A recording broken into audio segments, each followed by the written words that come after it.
the analysis. Anastasiya SHAPOCHKINA joins us, lecturer in geopolitics at Sciences Po and specialist on European and Russian relations. Thank you so much for being with us. So we heard Vladimir Putin there talking about optimism. Do we have any reason to believe that Emmanuel Macron will make the progress he wants to make towards peace in Ukraine?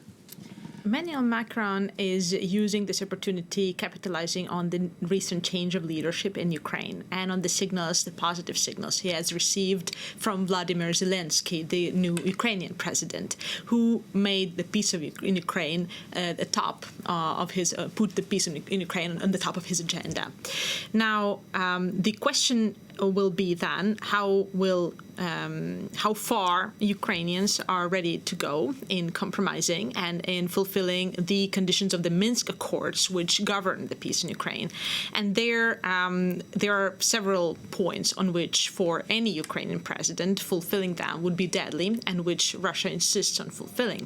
Now, if Putin plays this smart, which so far he's been doing, and that recent exchange of prisoners between Ukraine and Russia testified to this, he can then align behind himself Western leaders who are going to press Ukraine to fulfill those conditions, even at the political, very heavy political cost. And that is precisely, that can be one of the best outcomes for Putin. So far, seeing the discourse of Emmanuel Macron during the press conference, this looks like a major diplomatic victory, at least of a battle for Russia. We are seeing a French president employing a very open and positive language toward Russia, implying cooperation in the spirit of trust and security at the moment when Russia is in a military conflict with Ukraine, and is placing Russia, is naming Russia as part of Europe, but also, most importantly, bringing up as part of that cooperation, the context for future cooperation, the 2 points on which Russia has insisted for a very long time and has failed to receive positive responses from Western leaders. First is the new architecture for security in Europe, and second is cooperation in cyberspace, which is very controversial, especially seeing Russian actions in cyberspace recently. So many things on so many levels here. Now, Emmanuel Macron, of course, bringing Putin to Fort Bregnos on his summer residence, almost in an act of being sort of, well, for want of a better expression, King of Europe, or Europe's spokesperson in many ways. But am I hearing what you're saying is that Putin himself is actually seeking to, or succeeding in manipulating the situation to get the most out of it for himself? Indeed, Putin has scored a lot of points, and especially thanks to what you're mentioning. In his discourse, Macron is referring again and again to Russia cooperation, not only with France, but more importantly with Europe. And of course, he is not appointed in this position by 28 member states, a lot of whom have very divergent positions on Russia, and a lot of whom must be very surprised to hear themselves included in this discourse, very open and very friendly discourse.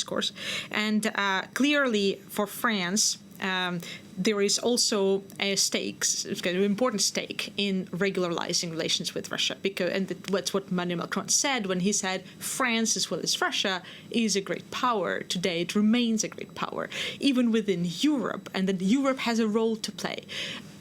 In the view of everything that's happening, in the view of the growing role of China, for example, in the view of the China-US and of bilateral struggles. And they both are seeking a role to play, both are seeking their place. And in this way, they both need each other. Putin needs Macron as a powerful leader of the Western world, of Europe, who would then extend this very rare today for Vladimir Putin invitation to a long dialogue in less official atmosphere with Brégançon and Laos. And Emmanuel Macron can then capitalize on this relationship to score his own diplomatic victories in the 2 serious conflicts today, which is in Ukraine and in Syria. As he mentioned himself, look, before we started dialogue with Russia, where were we on Syria? Precisely. Ukraine hasn't even been on one of France's priorities diplomatically before Hollande. And today, Macron can't capitalize on that. And for that, he needs Putin, and he needs a dialogue, because that's the only way that he can yield results and place himself as a diplomatic leader of Europe.